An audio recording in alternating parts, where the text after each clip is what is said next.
Assalamualaikum warahmatullahi wabarakatuh. Kami dari kelompok 10 akan mempresentasikan hasil makalah kami tentang program supervisi di PAUD.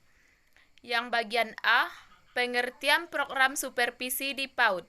Program supervisi pendidikan merupakan salah satu rincian yang akan dilakukan untuk memperbaiki dan meningkatkan mutu, kualitas, dan hasil proses belajar mengajar di suatu lembaga pendidikan anak usia dini. Program supervisi pada pendidikan anak usia dini merupakan suatu upaya pemberian bantuan dan pembinaan kepala sekolah dalam meningkatkan suatu mutu dan kualitas pembelajaran yang dilakukan di lembaga pendidikan agar anak usia dini mendapatkan mutu dan kualitas belajar yang sangat baik.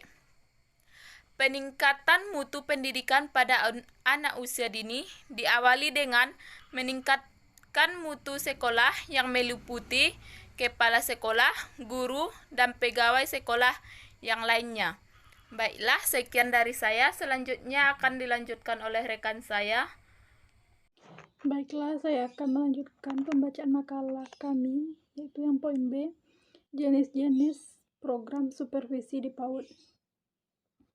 Ari Kunto, Suharsimi, dan Lia, tahun 2012, halaman 14-15, dalam meningkatkan mutu pembelajaran di lembaga pendidikan, maka perlu sekali program yang dilakukan supervisor untuk menciptakan kualitas belajar. Maka jenis-jenis program yang dapat dilakukan di PAUD adalah sebagai berikut. Yang pertama, memfasilitasi pengembangan sumber daya manusia. Manusia sebagai modal lembaga dalam mencapai tujuan perlu dipelihara dan dibudidayakan dengan baik. Efektivitas dan efisiensi tujuan di kelembagaan pendidikan anak usia dini akan sangat bermanfaat dalam kelanjutan pendidikan yang akan didapat oleh anak. Kedua, mendesain dan mengembangkan kurikulum. Kurikulum sebagai pedoman dalam pelaksanaan pelayanan dan produksi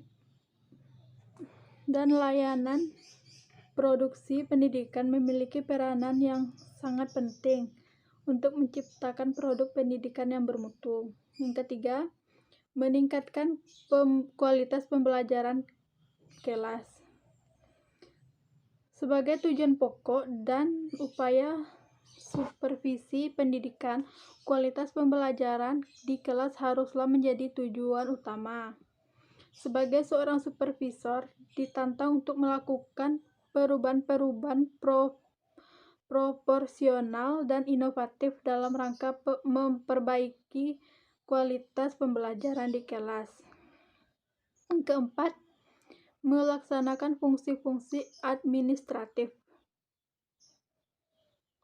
Pada intinya, para supervisi built-in dengan kepemimpinan supervisi merupakan mesin yang menggerakkan semua aspek-aspek administratif.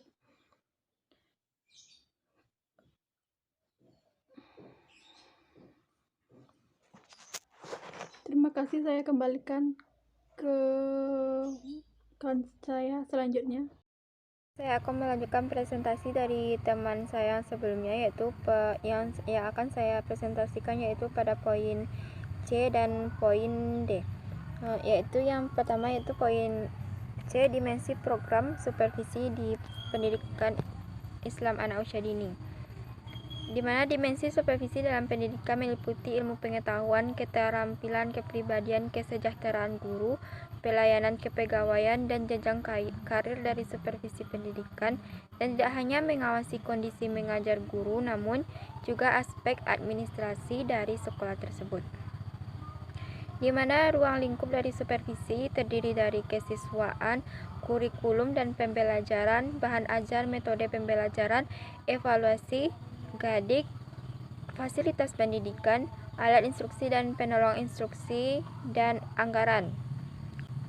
Selanjutnya yaitu bagian D, tujuan dan fungsi dari program supervisi di PAUD, di mana ada dua hal yang mendasari pentingnya supervisi dalam proses pendidikan, yaitu yang pertama yaitu perkembangan kurikulum. Perkembangan kurikulum merupakan gejala kemajuan pendidikan. Perkembangan tersebut sering menimbulkan perubahan struktur maupun fungsi dari kurikulum tersebut. Yang kedua yaitu pengembangan personal. Pengembangan personal di mana para pegawai atau karyawan senantiasa berupaya terus-menerus dalam suatu organisasi, di mana pengembangan personal dapat dilaksanakan secara formal dan informal. Baiklah, hanya itu presentasi dari kelompok kami. Assalamualaikum warahmatullahi wabarakatuh.